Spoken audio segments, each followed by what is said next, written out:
So this is my hay elevator and grain elevator. It's an unknown brand. This is the second one I've owned of this particular make and model.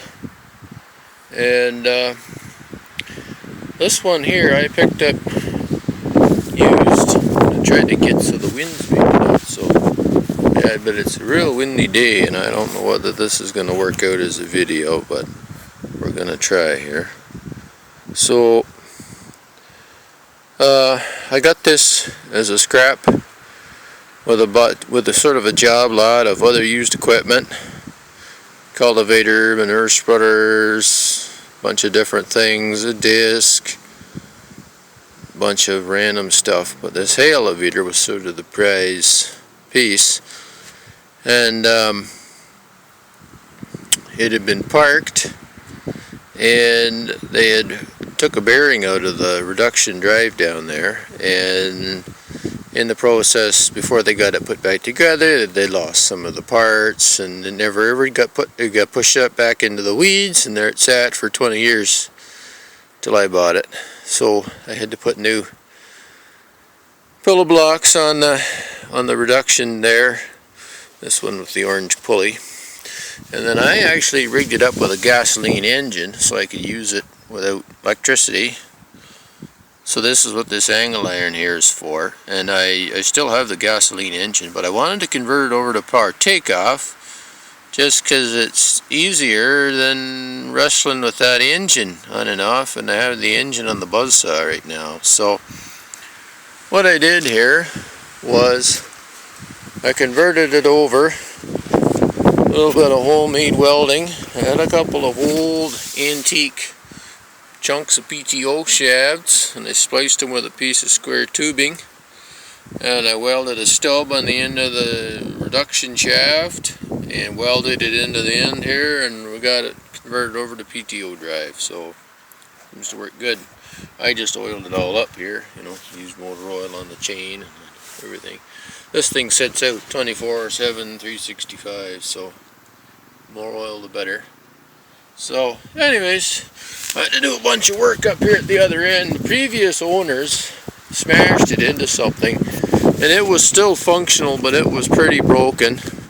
So you can see this from here back, basically the last full section was completely, it was pretty floppy.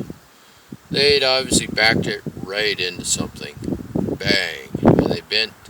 The chute was all buckled here. And it looks really straight now compared to what it was. I've used it for 5-6 years, all buckled up and flopping around and looking terrible. But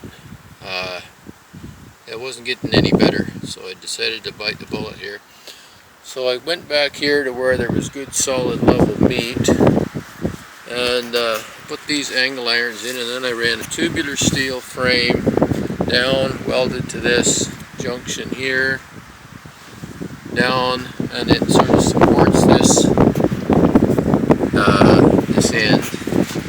Then I had to weld a stiffener in under here, because this little square tubular here is great up enough. On the other side it was even worse. This is the side they really wrinkled up. So I did the same thing up there. And then I had pound and heat, bend and pry and clamp and heat and pound. Try to get this straight. And then I put an angle iron and then another angle iron stiffener back to the head frame here. And I got it kind of straight, kind of stiffened, and it just bugger of a job. If people would just quit smashing things up. I've spent my whole life fixing things. People are too lazy to turn around, or they don't know where they're driving. But anyways, I got it going. It's working pretty good. So this is a combination hay and grain. It gets used for both. So yeah, I think it's 32 feet.